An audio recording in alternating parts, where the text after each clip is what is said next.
Como os senhores estão? Espero que estejam bem. Antes de falarmos sobre direção ofensiva, vamos conceituar e identificar a finalidade das modalidades de direção. Lembrando que a defensiva os senhores já possuem o conhecimento, pois, de acordo com a legislação de trânsito, mais propriamente dita a Resolução 789 do CONTRAN, que consolida normas sobre o processo de formação de condutores de veículos automotores e elétricos, estabelece que a disciplina de direção defensiva faz parte da grade curricular para a obtenção da habilitação. Portanto, como todos são habilitados, já possuem conhecimento amplo de direção defensiva. Nesse primeiro momento, com o propósito de situá-los, vamos apenas conceituar os tipos de direção, diferenciando-as. Porém, no decorrer do curso, falaremos sobre a direção ofensiva e operacional, assunto principal da nossa disciplina. São modalidades de direção, além da defensiva, que como os senhores já têm conhecimento, é o ato de dirigir de modo a evitar acidentes, apesar das ações incorretas dos outros e das condições adversas, com a finalidade de prevenir ou evitar acidentes.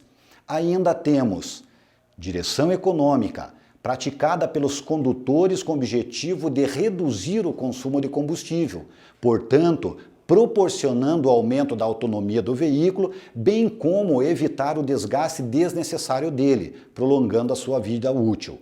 Dessa forma, tem a finalidade a economia de combustível e o aumento da vida útil do veículo.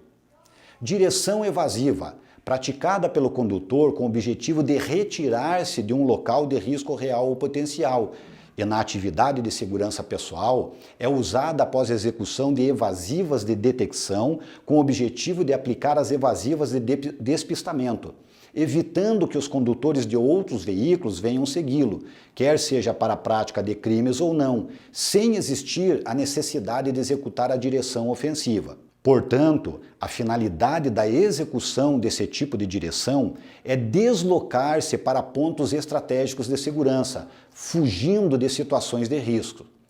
Para melhor entendimento, quando falamos em evasivas de detecção, estamos nos referindo àquelas ações que adotamos para verificar se estamos sendo seguidos. Como, por exemplo, dar uma volta na quadra ou ainda mudar de velocidade sem que haja necessidade, em diversas oportunidades no deslocamento, para observar se o condutor do veículo que está na nossa retaguarda realiza a mesma manobra. Quanto às evasivas de despistamento, como o próprio nome sugere, são ações realizadas após detectarmos que estamos sendo seguidos e possui a finalidade de escapar do condutor perseguidor.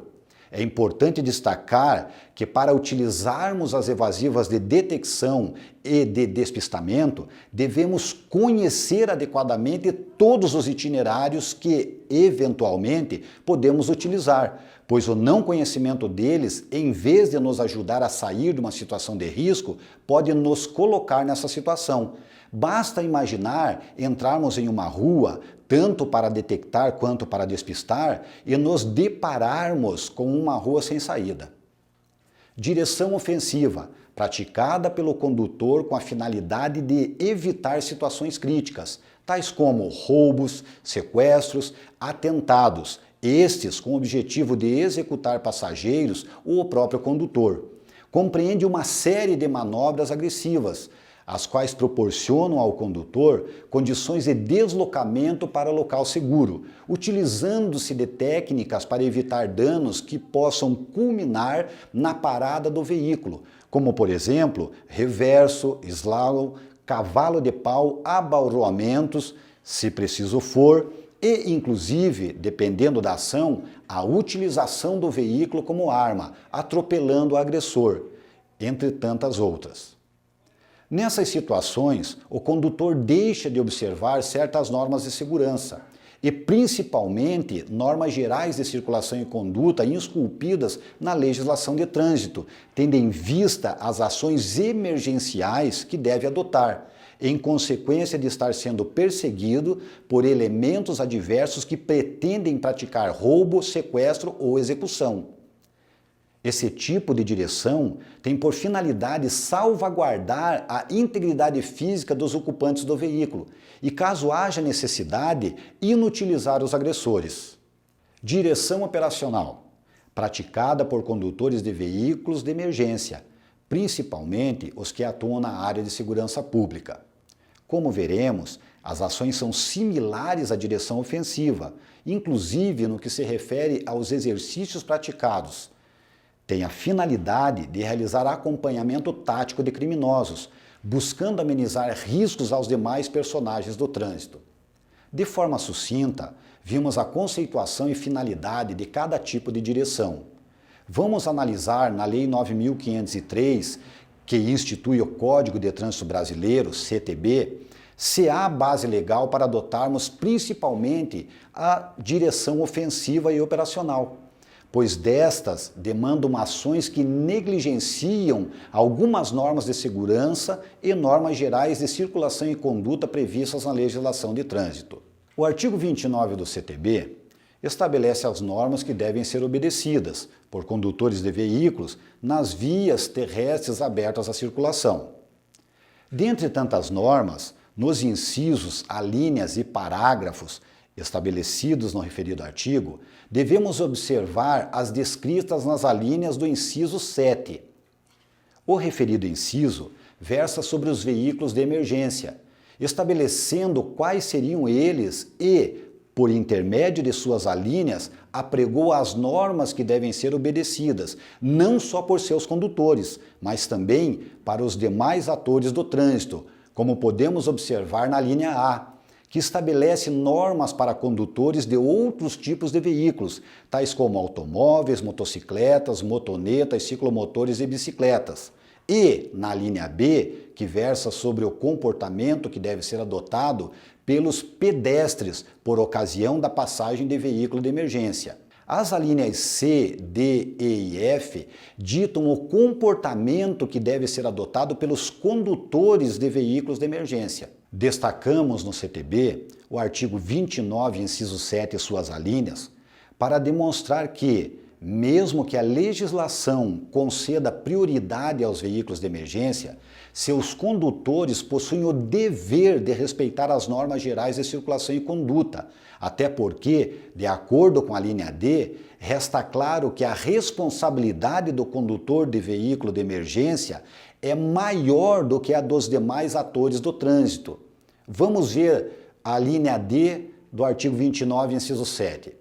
A prioridade de passagem na via e no cruzamento deverá se dar com velocidade reduzida e com os devidos cuidados de segurança, obedecidas as demais normas deste Código. Diante do exposto, fica evidente que os condutores de veículos de emergência, mesmo em atendimento de ocorrências, inclusive ambulâncias, estão, ao realizarem manobras de direção evasiva, ofensiva ou operacional, cometendo infrações de trânsito. O artigo 161 do mesmo dispositivo legal que estamos tratando, o CTB, define infração de trânsito como a inobservância da legislação de trânsito, sujeitando o infrator a penalidades e medidas administrativas previstas em cada infração tipificada no capítulo 15, que trata das infrações, bem como, de acordo com a infração, de punições previstas no capítulo 19, que versa sobre crimes de trânsito. Para corroborar com o mencionado nos dois últimos parágrafos, usamos como exemplo o esculpido no artigo 170 do CTB, que estabelece infração gravíssima com penalidade de multa e suspensão do direito de dirigir, bem como as medidas administrativas de retenção do veículo e recolhimento do documento de habilitação, no caso do condutor que dirige ameaçando os pedestres que estejam atravessando a via pública ou os demais veículos.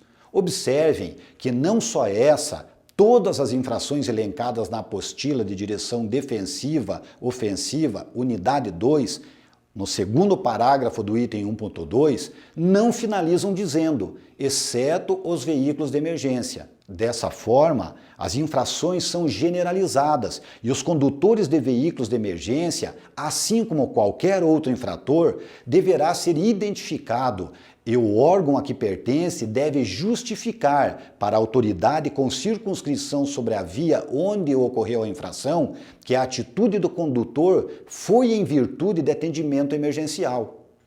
Independentemente de poder justificar a infração no trânsito, em virtude de conduzir veículo para atendimento de emergência, nos cursos de formação ou atualização de condutores de veículos de emergência, deixamos claro que não há como justificar para supostamente salvar vida ou vidas, envolver-se em um acidente e ser responsável por mortes e sequelas permanentes de outras vidas. Diante disso, procuramos inculcar nesses condutores que a sua responsabilidade é muito maior do que a dos demais condutores, ou seja, a atenção nos deslocamentos, mesmo que em emergência, deve ser redobrada, principalmente quando conduz ofensiva ou operacionalmente, devendo observar se os demais usuários da via viram e ouviram a sua aproximação, com a finalidade de utilização consciente da prioridade prevista na legislação. Destacamos que, além do dispositivo legal citado, que versa sobre veículos de emergência, o Código de Trânsito ainda prevê, nos artigos 115, parágrafo 7º e 116, a utilização de placas reservadas em veículos oficiais. Vamos ver lá o que falam esses artigos. Artigo 115. O veículo será identificado externamente por meio de placas dianteira e traseira, sendo esta lacrada em sua estrutura, obedecidas às especificações e modelos estabelecidos pelo CONTRAN. Parágrafo 7º. Excepcionalmente, mediante autorização específica e fundamentada das respectivas corregedorias e com a devida comunicação aos órgãos de trânsito competentes, os veículos utilizados por membros do Poder Judiciário e do Ministério Público que exerçam competência ou atribuição criminal poderão temporariamente ter placas especiais, de forma a impedir a identificação de seus usuários específicos, na forma de regulamento a ser emitida conjuntamente pelo Conselho Nacional de Justiça, CNJ, pelo Conselho Nacional do Ministério Público, CNMP, e pelo Conselho Nacional de Trânsito, CONTRAN. Artigo 116. Os veículos de propriedade da União, dos Estados e do Distrito Federal, devidamente registrados e licenciados, somente quando estritamente usados em serviço reservado de caráter policial, poderão usar placas particulares, obedecidos os critérios e limites estabelecidos pela legislação que regulamenta o uso de veículo oficial. Ressaltamos que nos casos dos artigos que acabamos de ver, mesmo que os condutores cometam infrações, não há como os veículos serem autuados, diferentemente dos veículos de emergência, pois a placa de identificação veicular é reservada, motivo pelo qual a utilização consciente desse privilégio é exclusivamente dos condutores. Senhores, chegamos ao final de nossa aula. Agradeço a atenção dos senhores e os aguardo em nossa próxima videoaula. Até logo e um grande e fraterno abraço.